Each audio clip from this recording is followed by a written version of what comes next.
I've been keeping up like I used to, but occasionally I do still dip my toes in sporadically to see what's going on. And yesterday during stream, chat was telling me about two really big things that were happening. The first being a live streamed birth on Twitch. The second being Hasan apparently using a shock collar on his dog on Twitch. Both of these sounded fucking nuts to me, so obviously I looked into them. And I know the Hasan dog stuff is what's blown up the most, but I actually want to start by blabbering about the live birth, because out of the two of these, this is the one I have the least to say with. The Hasan dog one, I'm be yapping. Well, let's start with the live birth, because apparently I've got a very hot take with this. The sentiment across the web, from what I can tell, is people are extremely positive about it, very supportive, and think that it was a wonderful thing.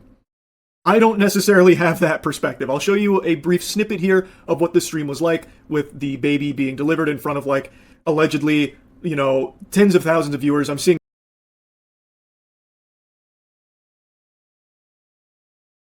I've been keeping up like I used to, but occasionally I do still dip my toes in sporadically to see what's going on.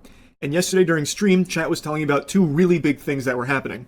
The first being a live streamed birth on Twitch. The second being Hasan apparently using a shock collar on his dog on Twitch. Both of these sounded fucking nuts to me, so obviously I looked into them. And I know the Hasan dog stuff is what's blown up the most, but I actually want to start by blabbering about the live birth, because out of the two of these, this is the one I have the least to say with. The Hasan dog one, I'm be yapping. Well, let's start with the live birth, because apparently I've got a very hot take with this. The sentiment across the web, from what I can tell, is people are extremely positive about it, very supportive, and think that it was a wonderful thing. I don't necessarily have that perspective. I'll show you a brief snippet here of what the stream was like, with the baby being delivered in front of, like, allegedly, tens of thousands of viewers. I'm seeing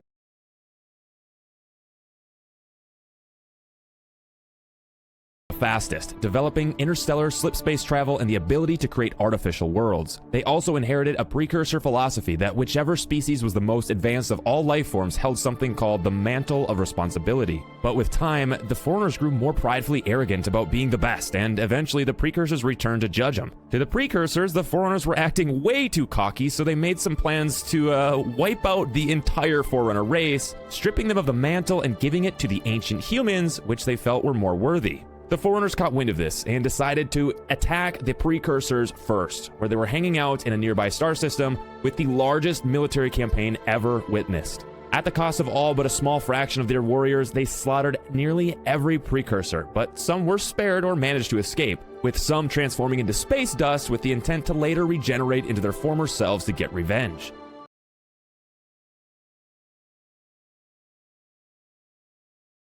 I do think I'm in a place now where I'm a little bit more confident that I can be willing to share openly my thoughts and what I've been through, because I haven't really had that outlet to share completely openly for so long, just scared of judgments, thoughts of other people and what they think or what they may say. And I think it's crucial for my heart and my head to be able to speak openly about it as if anyone else would. Well, the actual conservatorship actually started, I think, 15 to 16 years ago. I was 25 when it started. I was extremely young. I remember a lot of my friends texting me and calling me, and we were extremely close, and they wanted to see me, but by what had happened, honestly, still to this day, don't know what really I did, but the punishment of my father, I wasn't able to, see anyone or like anything. And you have to imagine none of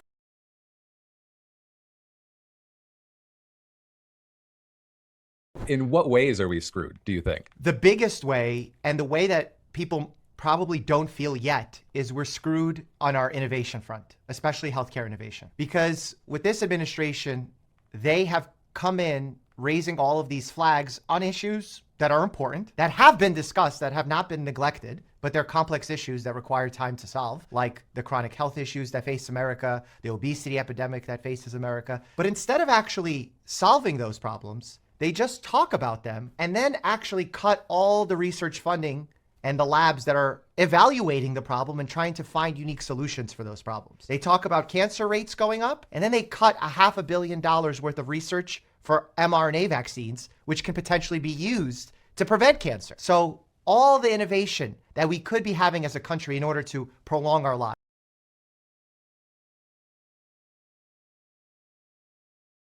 And since I did three, I don't know if I did three separate ones. So there was like 3 out during the day. It was one day, and I just felt like instead of doing one like big room of like 3,000 people, I'd rather break it up into smaller rooms, like separate everyone. Yeah.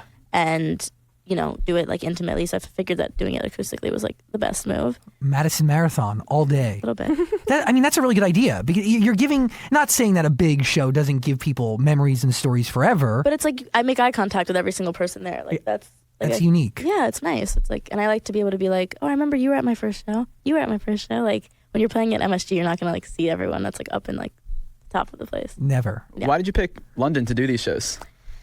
I think that I am always in the US, obviously, and I have a lot of fans in London, which I didn't even know about. And then like once I kind of broke down like my socials and where a lot of my fans are, that's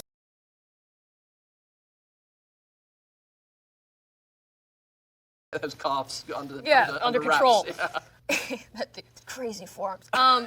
Inside jokes. Boy, what's that from? I forget what It was a Toby one, and he was like, "It's crazy," because he was trying to pull up the. It was just crazy forearms. So that reminded me of this.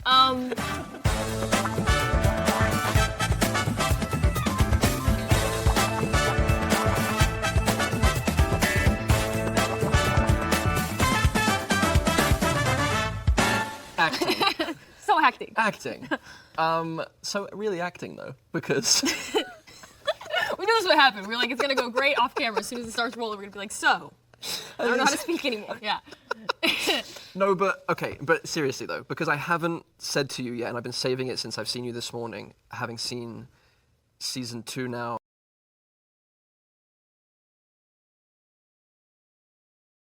It's 3,400, which is, I believe, stockfish.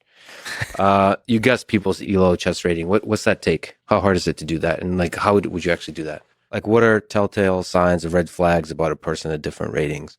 Is there something you look for? Yeah, I think you can separate it something like the very first, the 0 to about 800-900. For simplicity's sake, I'm going to use the chess.com rating system because Lichess is slightly different. It tends to go 200-300 points higher than chess.com, sometimes even 400-500 points higher. But then it catches up. They catch up around 2,200-2,300, I would say. What's chess.com? What's Lichess? Can you so explain what the difference is and what they are? They're two chess websites. Good starting point. Yes, chess.com is, it has obviously the free option where you can play games, you get some sort of puzzles every single day, you get some sort of lessons every single day.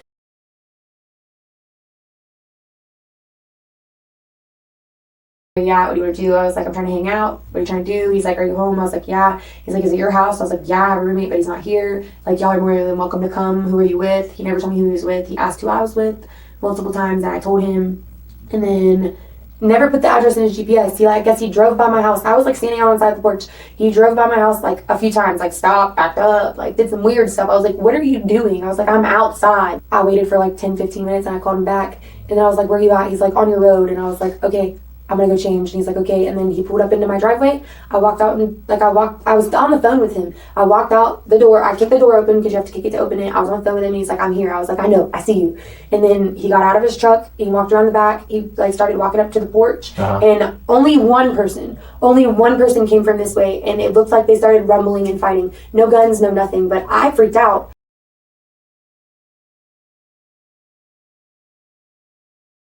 I mean, given that they're a pretty public family on social media, he never responded, thinking, oh, one of these creeps finally got my number. But if this got out, it would ruin her marriage, her whole family, and even her daughter's whole TikTok career. May had a wholesome, religious, family-oriented image on social media. And now Ensreen, her mom, was going to ruin it all. She looked down at the new text message on her phone from him, and it read, 1 click and I ruined your life. Ensreen and her daughter, May, would do anything to prevent that, even if it meant killing 2 people to keep their secret safe. What does 1 click mean? He's going to post whatever that video is. He's going to send it to her husband. He's going to send it to the world, make it go viral. 1 click, and her whole TikTok career, her daughter's TikTok career, would come crumbling down. Wow. And so would her family.